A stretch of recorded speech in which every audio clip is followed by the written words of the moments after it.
Let's go. Good evening, ladies and gentlemen, and welcome to your Heartland Highlight Reel for January the 4th, 2026. My name is Dave Little, and we are coming to you by a recording from the Dave Cave as we recap the highlights of action in Heartland Championship Wrestling and around the Filsinger Games universe. And most unfortunately today we need to start things off before we get into the wrestling action with a fond farewell to a good friend from the Filsinger wrestling community. Kevin Butcher, known on the boards as KB and known around YouTube as the Ultimate Wildcat Fan. Got word from Kevin's family that he passed away earlier this week at the age of 59. And I don't have the sound effects for the 10-bell salute, but this is my salute to KB, to Butcher, our good friend. I have known Kevin Butcher for many years, probably back into the time of around 2006 or thereabouts, which was my first attendance at the Galacticon. And KB, like myself, a native of Columbus, Ohio. Unlike myself, KB was not a Buckeyes fan. In fact, he hated Ohio State. His roots were from Kentucky. He loved his University of Kentucky sports, and he loved Filsinger games.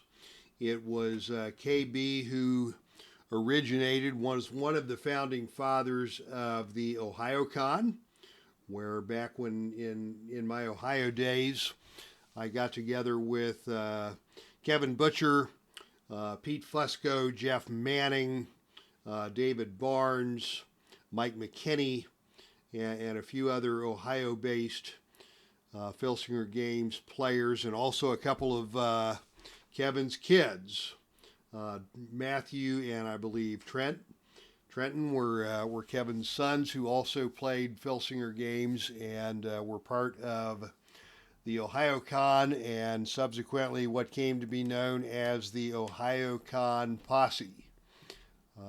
We had all kinds of fun with that, and Kevin was always right in the center of the action, and he is dearly missed. I think the last time I saw Kevin was in Waterloo at the Pro Wrestling Hall of Fame weekend. I believe it was 2024. So this would have been about a year and a half ago when I last saw Kevin. I haven't seen him nearly as often since I relocated to Wisconsin, but Kevin was being his usual self, and KB was in the dining hall or someplace as the wrestlers were filing in, and one of the wrestlers who filed in was Haku, and KB was I was not present for this, but KB told me the story that he was with somebody and pointed over at Haku and said, "Look at that dude. He looks like he could still kill somebody, even at his age." And Haku saw this, and he called KB over and he says, "Why are you pointing at me?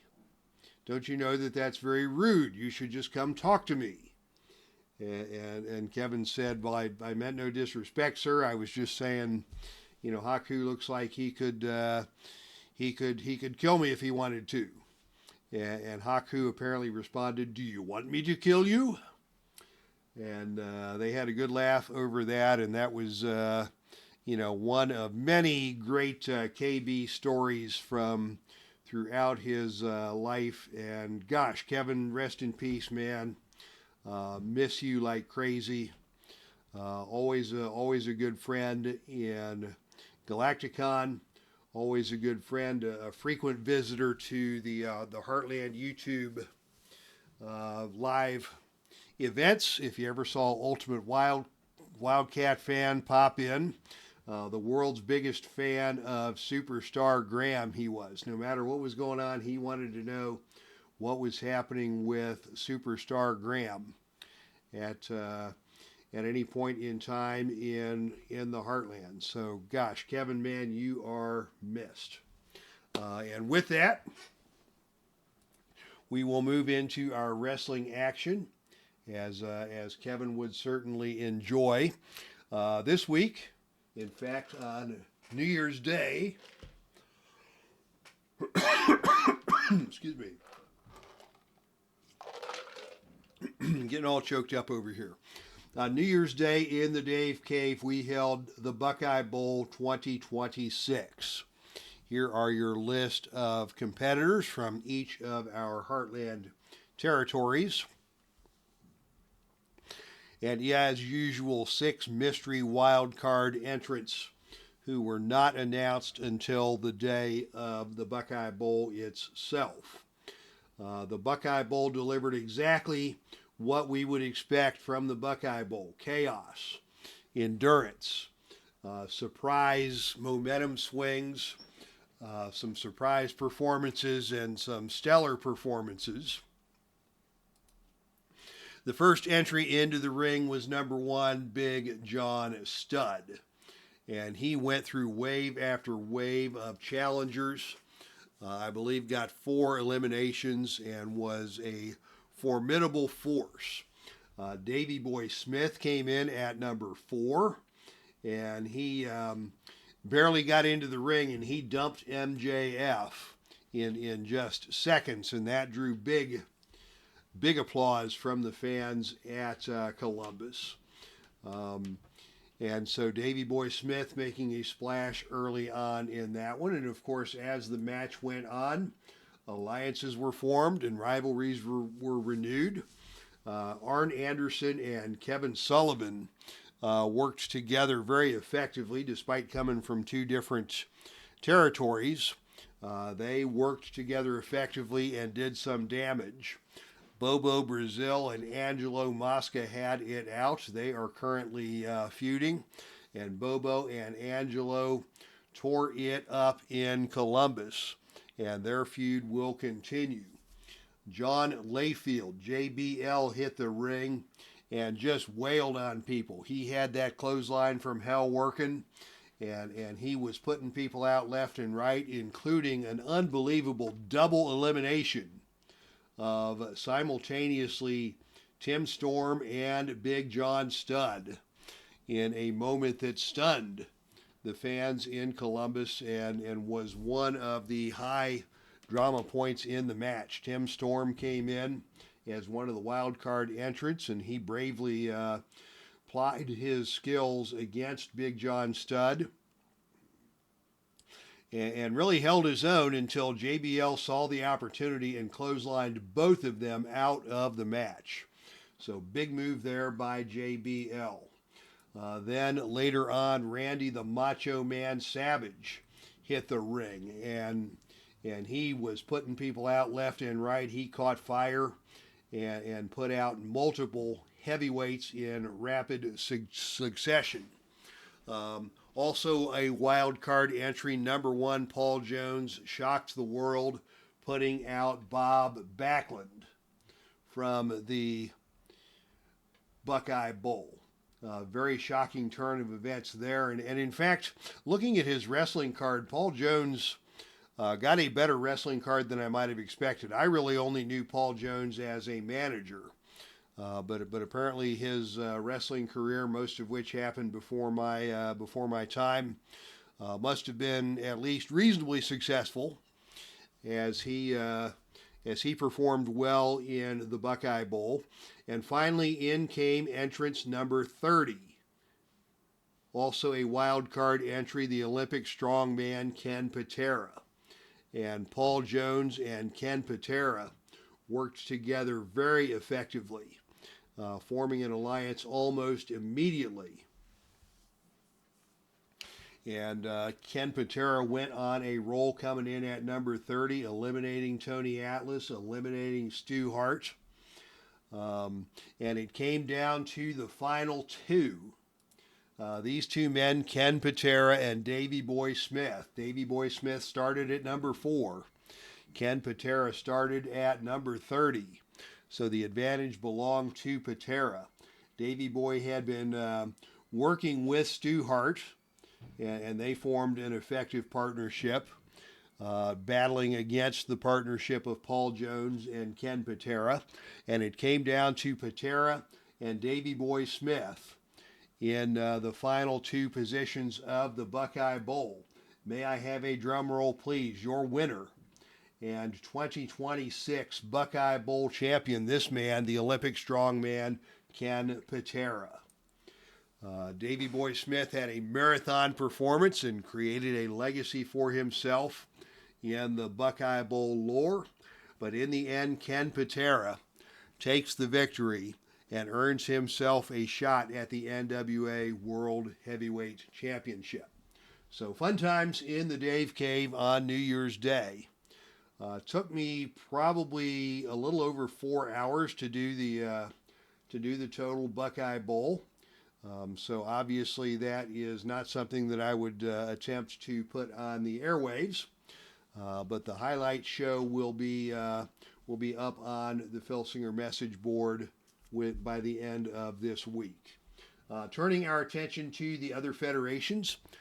News from Velvet Wrestling. Always lots of excitement in Velvet Wrestling, and on the screen now we see your roster of champions. The men's heavyweight champion is now Lightning Tim Lutz, who scored a victory over Steve Kern to capture that belt. Magnificent Mimi, your ladies heavyweight champion. Also on the ladies' side, successfully retaining their titles were ladies Intercontinental Champion Velvet Sky and ladies Ultimate Champion Brandy Alexander. On the men's side, new champions were crowned. Whoops, don't know what happened there. I think I hit the dial. New champions crowned on the men's side on the mid-card belts. The new Intercontinental Champion Johnny Wave, a brand new newcomer to Velvet Wrestling, and the classic Ultimate Champion, Universal Champion is, I believe, what MUC stands for. Universal Champion now, Dominic DiNucci, of fame in the 1970s WWF. So that is your wrestling update from Velvet. Thank you, Neely Bob, for putting that together for us. And finally, our last Fed to review is the AWF presented by Frank Wainscott. And it was a big week in the AWF. The big show took place in Georgia at the Atlanta Omni, featuring a match for the Georgia heavyweight title, pitting the Masked Superstar against Tommy Rich. And it was the Masked Superstar who won that match and retained his championship. Also on that show, the Long Riders defeated Bob and Brad Armstrong, and Bob Roop defeated Steve Kern.